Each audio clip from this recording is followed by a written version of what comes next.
O planeta está tremendo e não é só em Mianmar. No sudeste da Ásia, que enfrentou na semana passada o maior terremoto da região nos últimos 100 anos. Os especialistas afirmam que a qualquer momento novos maremotos e megaterremotos podem acontecer em diferentes partes do mundo. Pois é, Carol, e mesmo com toda a tecnologia que já foi desenvolvida nessa área, ninguém sabe dizer quando isso vai acontecer exatamente e nem qual vai ser o potencial destruidor desses terremotos. É o que você vai ver agora em Planeta em Perigo.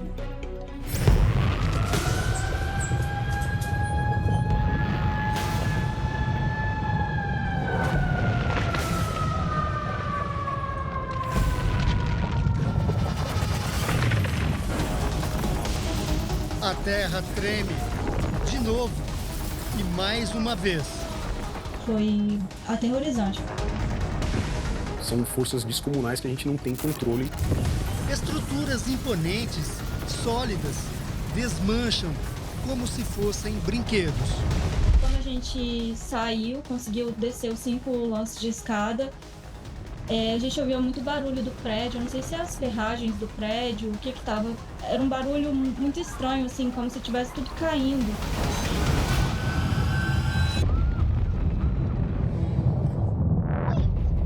Ver aquele edifício caindo, ver a força que foi mesmo, né? Por ter acontecido isso e dos prédios terem balançado tanto assim daquela maneira, né? E saído do lugar até deixou a gente bem chocado mesmo. Vidas interrompidas em questão de segundos. Quase 2.000 mortes, muitas pessoas que foram desabrigadas, a infraestrutura afetada. Toda a tecnologia criada pelo homem ainda não consegue prever quando e onde vão acontecer outros terremotos. É um bloco de rocha de 200 quilômetros que se rompe em poucos segundos. Que aparelho a gente poderia ter, né, para controlar essas forças, né? E os especialistas alertam: o próximo não vai demorar. É o planeta em perigo.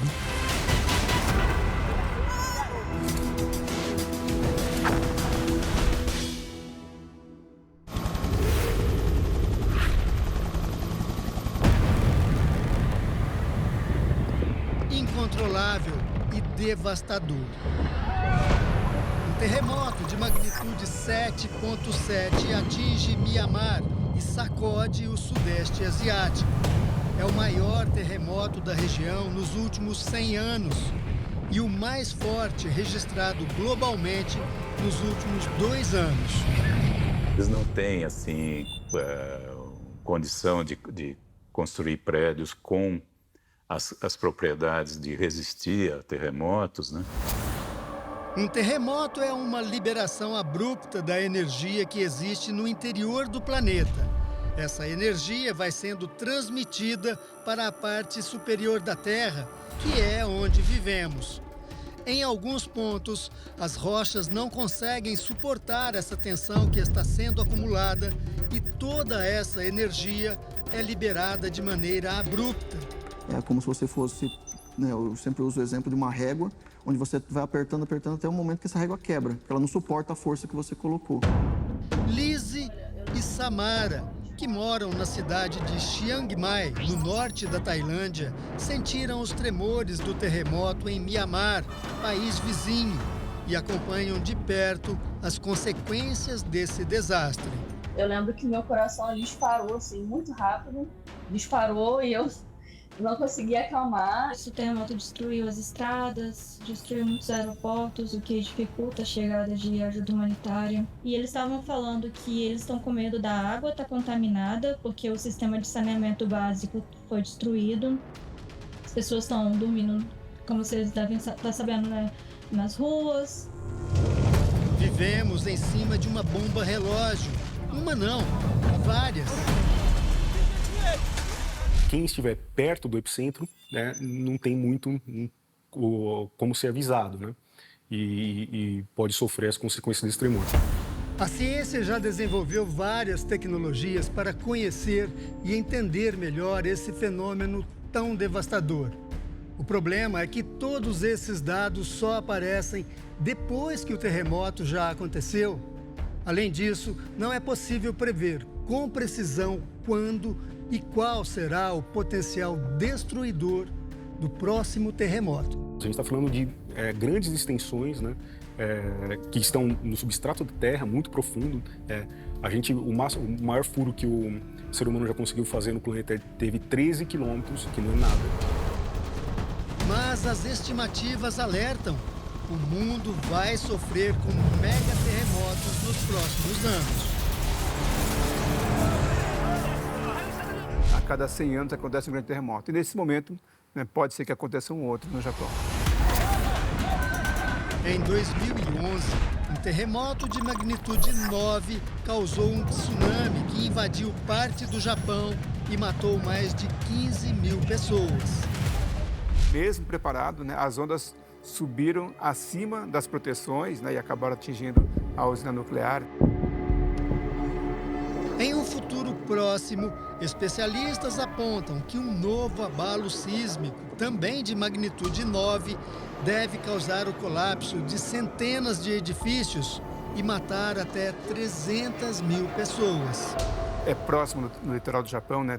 Provavelmente teríamos aí um tsunami também, né? As estimativas algo acima de 20, 25 metros de altura do tsunami. No Japão, a repórter Silvia Kikuchi entrou em um simulador que mostra a força desse tipo de abalo. Uau! Meu Deus! Não dá pra ficar em pé! Uau! Mas o Japão não é o único país que tem medo de um grande tremor.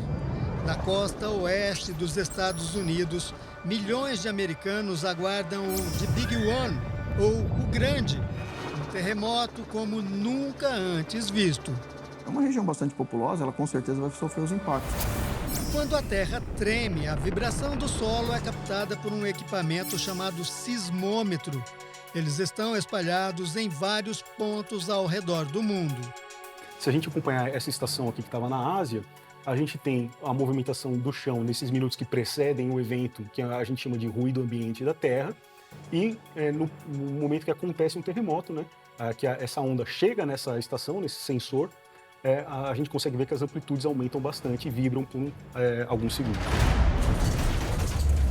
A magnitude dos terremotos é classificada a partir da chamada escala Richter, que vai de 0 até o infinito. Por exemplo, o maior terremoto já registrado aconteceu no Chile, em 1960, e foi de 9,5 na escala Richter. Os terremotos eles são muitas vezes medidos pela sua magnitude e pelo nível de dano que ele causa. A escala Richter é uma das escalas que foram definidas para poder medir os terremotos. A escala de magnitude Richter, serve para a gente comparar os terremotos e dar uma ordem de grandeza para ele. Quanto mais movimentar o chão, mais alto vai ser a escala. Apesar de existirem teorias de que o aquecimento global e o derretimento de gelo estariam afetando as profundezas da Terra e aumentando o número de terremotos, nenhum estudo ainda foi conclusivo. Mas isso não significa que o homem também não seja, em parte, responsável por uma possível agitação maior do planeta. Existem também terremotos que são desencadeados ou chamados terremotos induzidos, que são terremotos que são causados por conta da atividade humana. Existe uma chance, quando você coloca, por exemplo, uma hidrelétrica no local, de que aquela massa de água que é colocada, ela está mexendo com as condições do esforço local. Mineração também pode gerar sismos induzidos, atividade de mineração. Às vezes a gente tem uma montanha de ferro que está ali, e aí depois a gente não tem mais a montanha, porque agora virou uma cratera, né, uma cava de escavação. E aí essa diferença de peso pode gerar sismos induzidos. O Brasil também enfrenta os terremotos. Uma das coisas que a gente sempre ouve, né, no Brasil, que é o Brasil não tem terremotos. O Brasil tem terremotos. A diferença é que os nossos terremotos não são de magnitudes muito grandes. Recentemente, a cidade baiana de Jacobina, com 82 mil habitantes, registrou um tremor de magnitude 1,5. Mas os especialistas alertam que o país não está preparado para encarar um terremoto de maiores proporções. Nós seríamos muito, muito destruídos, né? Porque os prédios aqui são feitos para as condições brasileiras, né? Para aquilo que a gente tem aqui, né? O maior sismo que já aconteceu no Brasil teve magnitude 6,2, aconteceu em 1955, numa cidade chamada Porto dos Gaúchos, no Mato Grosso. Na época, não haviam construções, né? Se acontecesse de novo, hoje, em 2025, no mesmo lugar, essa história seria completamente diferente. A tecnologia avançou, os sensores se multiplicaram, mas a Terra não se acalmou. Pelo contrário, a tensão é constante e o desequilíbrio também. Tem impacto local, mas dependendo da gravidade, da intensidade, isso pode ter repercussões não apenas local, mas para outras economias que dependem, né, desse relacionamento com o país onde aconteceu o terremoto. O próximo terremoto, com consequências devastadoras para a humanidade, pode acontecer a qualquer momento. O terremoto é um fenômeno natural do nosso planeta. O planeta está em movimento, então a maneira de liberar essa energia é conforme como terremotos, vulcões, né?